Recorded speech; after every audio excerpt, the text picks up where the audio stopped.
Hi, let me tell you why it's such a good morning. Because we're still free, sorta. I think this election's going to be a freedom breaker. And I believe it's also going to be a prosperity breaker for this nation. What was our 120th, 100 and what birthday this year? How many people even paid attention to Canada's birthday this year? It was really no big deal, was it? Actually, it was less of a big deal than most Canada Days I ever saw. You know, like, okay, so what's going on here? We have propaganda schools, propaganda media, propaganda ministries, propaganda pseudoscience, propaganda, wannabe servants, supposed to be public servants, but they're just wannabe public servants. Propaganda that some mystical, magical Mr. or Mrs. Queen owns our land. There's a big difference between property and jurisdiction. Jurisdiction is a man-made concept. Now, if you take our native cousins, they had jurisdiction over their land because they were of and from this land. Okay, so their area of land that they, that was customary for them to operate on, to hunt on, to plant on, to take care of, which they did. And for the most part, it's their tradition to be more one with nature. Yes, I do realize there are bad guys that are native, just as well as there's bad guys of every creed, color, and size and shape. I understand that. But, what is Canada's jurisdiction? Now, as far as I understand, Canada's jurisdiction is 12 miles of shoreline on 3 coasts. And they don't take very good care of it. Look what they've done to fishing. Look what they've allowed to do to fishing. I already did a rant on that. We couldn't protect the Grand Banks if we wanted to. We couldn't protest, the killing off of our major spawning grounds for the fish for North America's Atlantic, if we wish to. We have nothing to do it with.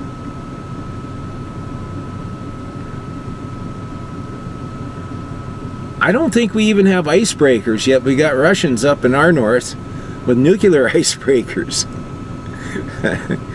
Okay, so how many CO2 farts does it make to run a nuclear icebreaker? Well, quite a few to build it, I guess. We're being lied to. These guys are going on about solar and wind. Well, wind just kills. Wind in Ontario suits. And I'll tell you why before you get mad at me. Wind in Ontario suits because if you look at TO, how many birds all those tall buildings kill a year? It's huge. It's huge. And all those tall buildings are killing all these birds every year, just like the frickin' windmills. And why is a private Chinese corporation or Japanese corporation or foreign corporation putting windmills on public parkland? I mean, families can't even afford to go to provincial parks and federal parks to camp because it's just so expensive. And here we got Samsung or somebody throwing up all these windmills, killing all our birds in a park that's supposed to be a sanctuary for wildlife, man. These guys, doesn't anybody see the irony, the stupidity, the tomfoolery of what our public servants have done to this land? It's like, okay, I was listening to, of course, I forget the guy's name, but he's a PPC candidate in Ontario. very well-spoken man. He's part native, has a garlic farm, organic garlic farm, I believe. And, he's trying to talk to people about, look, how much water are we putting into the lakes and why the lakes are flooding, okay? Because they put up a dam, so they're holding the water back. You hold the water back, the water rises, which is why a lot of lakes have mercury poisoning. You say, what? Yeah, because when mercury is natural in all our vegetation, okay? And what happens is when you flood a district and you have all that vegetation, the mercury ends up coming out and going into the microorganisms and feeds the food chain. I believe, I do understand that there's some mines or whatever that had some kind of mercury problem, but damming up areas does create a mercury issue, especially like vast lands. It depends how much land you put out and how much vegetation's there and so on and so forth. So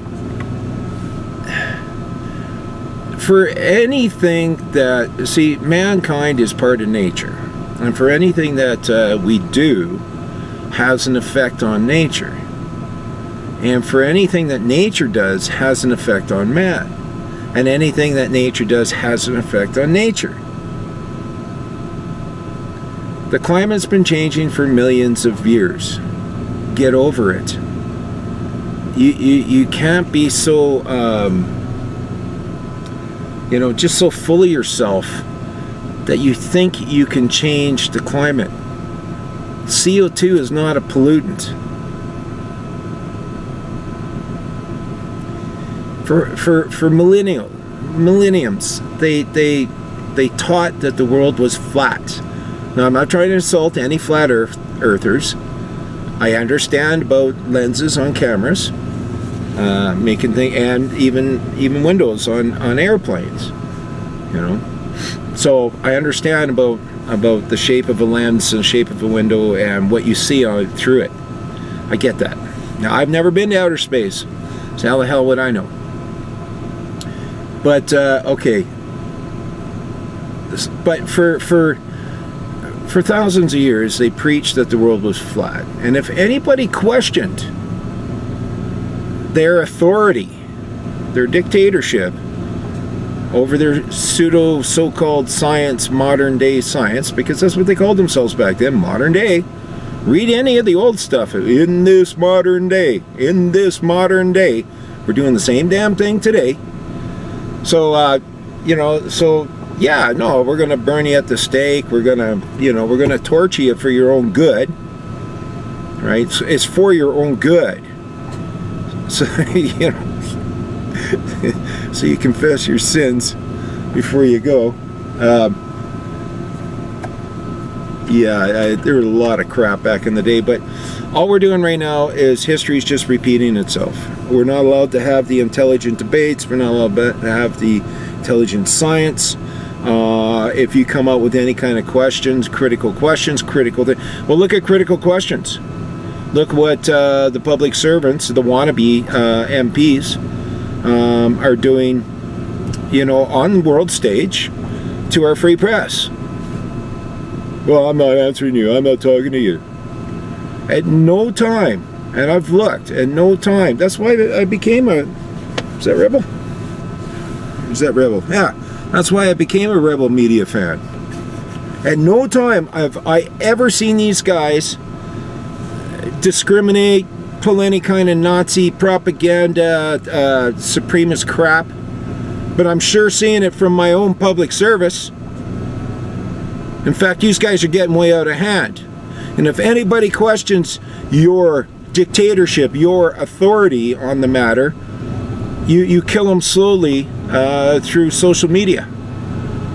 You got these kangaroo human rights courts so that you can ostracize people. So a company doesn't want to hire liars, so they don't hire a guy that found out was a liar, and he gets $100,000 through the human rights court plus loss of pay for 4 years or whatever it is. because the company doesn't wish to hire liars. Now, I thought corporations were supposed to have certain rights as persons. They don't have the rights of mankind, but they are afforded certain rights. Where is the mandate anywhere written down that first off gives anybody the authority to, how do you say it, like, how the hell do you get the right to lie to somebody and then come forth and sue them because you got caught in your lie? Oh, wait a minute, Trudeau, yay. This is what they're teaching our kids. Rather than asking critical questions, being critical thinkers, having honest debates over things, you're just ostracized, you're just crucified, you're just burnt on the stake for questioning their authority. 9 out of 10 doctors recommend camel. Good for you. Yeah. And that's what they're doing to us. No, the world is flat. We're going to kill you if you say publicly the world is round. Oh, no, no. The sun revolves around the earth. The earth doesn't run around the sun. And we're going to kill you. I mean, this is exactly what we have. History is repeating itself. Why is history repeating itself? Oh, I know. Because we don't teach proper history. We teach tainted versions of history. A buddy of mine once said, look, if you're ever checking out history and you want to get an honest opinion of it, say like, okay, let's take the American Civil War, okay? So you read the American side of the Civil War, but then go read the English side of the Civil War. Then you get a better understanding. How about the French-English War of New France here in Canada, where we call what's left, because the Americans did buy a good portion of New France from France. We fought for Quebec, and or Lower Canada or whatever. So, has anybody read France's side of that war? Do the schools teach both sides? Hey, here's what we say about it, and who makes up, and here's what the French say about it, and who the hell makes these history books up anyways? Because I see a lot of crap going on. These people are using fear, guilt, shame, condemnation, and attacking our kids with this. Attacking each one of us that doesn't buy into their BS. Attack, attack, attack. These are principalities, powers, rulers, and dominions of the air, with human dupes. Attack, attack, attack. I mean, how many churches is sold out to the government because they operate in fear of the government? How many people have sold out to the government?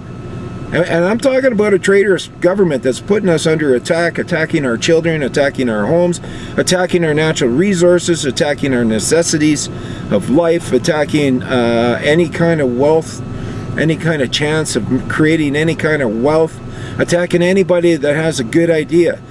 Like, did you guys know that the man who discovered DNA was on an LSD trip when he discovered it? He didn't tell anybody for years because he knew he had discovered DNA. He knew it was real. But if he told anybody he was on LSD at the time of discovering this, then nobody would have taken him serious. We are repeating history again. We are going right back into the Dark Ages. I mean, just take a look at our currency, for instance, okay? Everybody talks about money, money, money, money, money, money. Well, we don't really... The only thing tangible that you have are, like, real money is... Like, this lighter is real money. You know why? Because it's tangible. It's worth trading for something. All right? Digits on paper is fiat currency. And I have nothing whatsoever against fiat currency. I mean, the Romans had it. But you know what they did? They used copper. It was still something tangible. We used to use silver before Trudeau took us out. Okay? We used a lot of silver and nickel. Now we just use, and they're talking about getting rid of our coin now. Right? So you can't have anything in your pocket tangible to do any trading with. It's just another version of control over the people. Everybody is born free. Everybody is born equal. We're all of mankind.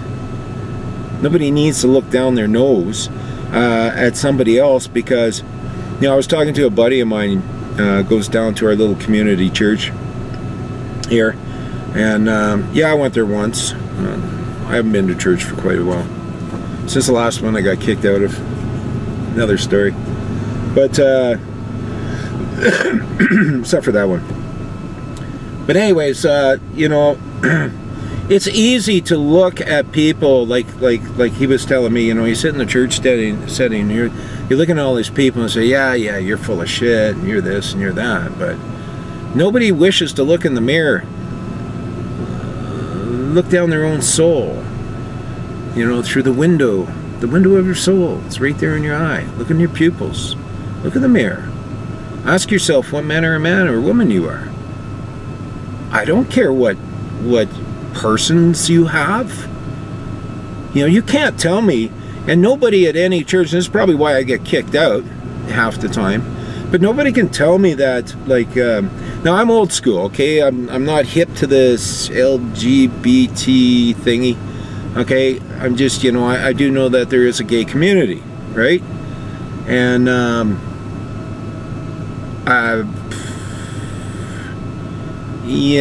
leave the kids out of it. Just leave the kids out of it.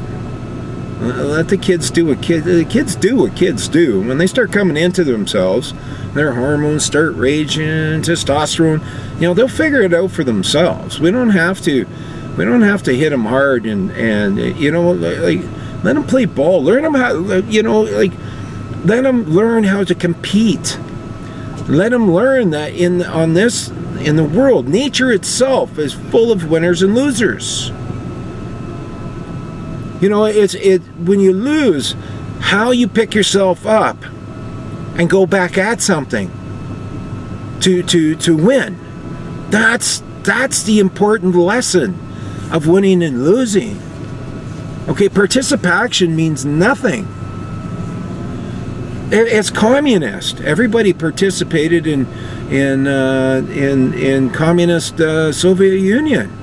That's why nothing got done. Everything was poorly done. They were always having food shortages because it was just a participation, right? There was no incentive for you to excel at anything.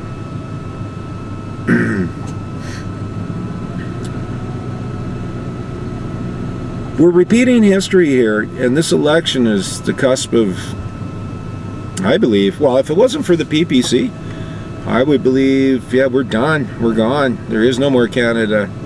Yeehaw. Not as we know it. Not as a nation of self-governing folks, responsible individuals that know how to, how much coffee to drink in the morning, how to put their own pants on, how to budget their own books, or how not to. I mean, now what we have here is we have this elitist group way up there somewhere telling you what you must believe, and you're right to believe whatever you wish. It's a part of you. It's not something that any jurisdictional demonic entity, principality, power, ruler, dominion can take away from you. They can beat you into submission, but they're not going to be able, if you believe something to be true, they're not going to be able to take that away from you also. And freedom of expression is everyone's property. Nobody has a right to trespass on your property of freedom of expression. Critical thinking is also your right. It's also your property. I mean, for those who naturally, and I've met people who just naturally are critical thinkers, I like hanging out with those guys. You know, I've got more of a thought process for, you know, mechanical engineering, let's say. You know, I can see things in 3D that are mechanical and stuff, which was why I was really good in my trades. You know, why I found it easy, and I took tests and stuff that put me at university levels. I never went to university, but you know, I was a street kid before I could even old enough to get a frickin' driver's license. But that didn't stop me from learning. You know, my curiosity gets up about something, and I go and learn about it. And every one of our kids is unique and should be encouraged on their uniqueness of their personality. You know, like take a kid that's just a chronic liar. Okay, so you're probably thinking of somebody right now. You know, just somebody you knew in life was just a chronic liar that just couldn't stop lying. Well, you take a kid like that who can do that and right off the cuff and be really good at it. Take a kid like that and you introduce them to creative writing skills. Or you take a kid like that and you introduce them to stuff like forensic investigations. You know, introduce them to things that their personality concepts, you know, might encourage, and we could have the next creator, the next inventor, the next discoverer that will change the world. But instead, you know, these kids, these very unique little people, no, you don't fit in the box and you're ostracized. You don't fit in the box, you gotta go. Your kid doesn't fit in the box, so what we're doing is we're phoning social services to come take your kid away because we happen to be your co-parents. Why there isn't a national rebellion? Like why there wasn't people up in arms over this co-parent thing, I still don't get it.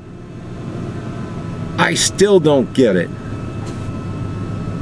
You know, I lived through a time where they were trying to, some senator, useless woman, unelected personage, you know, trying to say you can't spank your children. Who the hell are you? I ain't spanking your children, okay? I am correcting my kids, my property, and yes, my chattel, all right, so that they can, to help them to know the difference between right and wrong, to help them, encourage them to critical think. You know, the word abuse means that you've mashed it up so bad that it's unrecognizable in its original form. And what's happening here is these propaganda at corporate ground schools are abusing our kids' minds to the point where they're becoming unrecognizable to what we had when we started putting them in these corporate crown public funded schools, these propaganda schools. It's completely wrong. I mean, that was the abuse over the young minds of our native cousins that were in those schools. Disgusting. You know, treated like you know, just horrendous treatment. And you see, this is what happens, and those schools, you know, that they forced our native cousins into. I mean, that's a good example of our government today. I mean, this is what happens when you have somebody who cannot defend themselves and being controlled by somebody with unchecked power. Now, any checks and balances that we presume to have with this government, with this public service, with this corporate body, okay, the Corporation of Canada, that acts as a that is a de facto government, straight up, not de jure. But this is what's happening. These guys, there's no checks and balances. So whether we keep a de facto government, whether we get a de jure constitution for each province and stay within the federation or not, it doesn't matter. Either way, there has to be checks and balances. Now, going back to the fiat currency, originally when the note system, the modern note system first came out, what it was is these guys of power got together and there's some kind of weird backstory to it and that, but I'm not going to get into that. But basically, these guys of power who didn't have any money got together and said, hey, what can we do here? And say, well, let's start writing notes. Okay, so a guy within the kingdoms were smaller back then, usually run by let's call them regional districts or counties, run by a authority, a knight or something, and so he had his knights, his army, and he kept that area safe. And so what he would do is, and that would be considered all his land, he had tenured it to you. Right, so you'd have to, is that what's still going on? Feudal system? Oh yeah, this magical Mr. and Mrs. Queen that believes he or she fucking owns all our land. Yeah, yay. Yeah, I don't think so. But anyways, so what they did was they said, okay, let's come up with this note system. So I could go to this lord, this knight, this titled man or woman, man usually, and say, hey, I want to get these cows, but I don't got this money. And he says, okay, I'll write a note and I'll guarantee the funds for those cows, but you got to pay me back with interest. So I take the note and I go give it to my neighbor, and he would therefore give me the cows, right? Now he would have the note, and that note was worth, like, say, 10 cows. Okay? So I'd pay back for the note, and 11 cows worth. All right? Over time, you're breeding your cows and everything, you're selling your milk, you're making your cheese, you're making your butter. And I'm not talking about dairy cartels like we have here now. It's funny, we got less than half the dairy cartels that we had when Trudeau first brought this crap in way back when, and then turns around that we got double the people that we had at the time, but half the dairy cartels. Then I hear that they're dumping butter and cheese and crap because they have to, because they can't. Oh man, just to keep the price up, $4, $5, $6, $7 for a block of cheese, man, or a block of butter. That's crazy. So this note system started going really, really good for these guys back in those feudal times, and then one day a bunch of notes got called in and they couldn't produce, and the whole thing collapsed. The faith in it collapsed. That's what fiat currency. It's a faith-based currency. Same happened to Rome. Their faith-based currency collapsed. Eventually, it lasted for quite a long time. So there has been many faith-based currencies, but the problem is that people need to be able to contract in private. Okay, I wasn't born a slave of the government. I wasn't born a slave of Canada, a slave of British Columbia, a slave of Ontario, a slave of Alberta. I was born a man. I was born man, one of mankind, free, with inalienable rights. That means with property that's attached to me, that if you separate it from me, I've ceased to exist as mankind. And this is part of the Judeo-Christian nation that we have. This is part of our foundation. Now it's all getting twisted around. It's getting twisted and twisted and twisted, and they're turning us into a civil law society, but we're not a civil law nation. We are a common law nation, which is why in that almost useless constitution, the supremacy of God is recognized.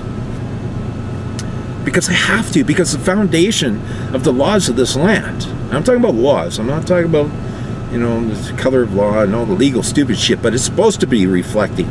It is also supposed to be in line, okay, with our customs. Look, this thing's going to end. I'll do a part 2. I'm just cutting up that tree that I had to leave behind the other day so I wouldn't miss the French debates. I had a lot of fun on the French debates. I thought they were way better than the English debates. I love to see Max getting cut off again. Hey, the only guy that got cut off in those debates was Max.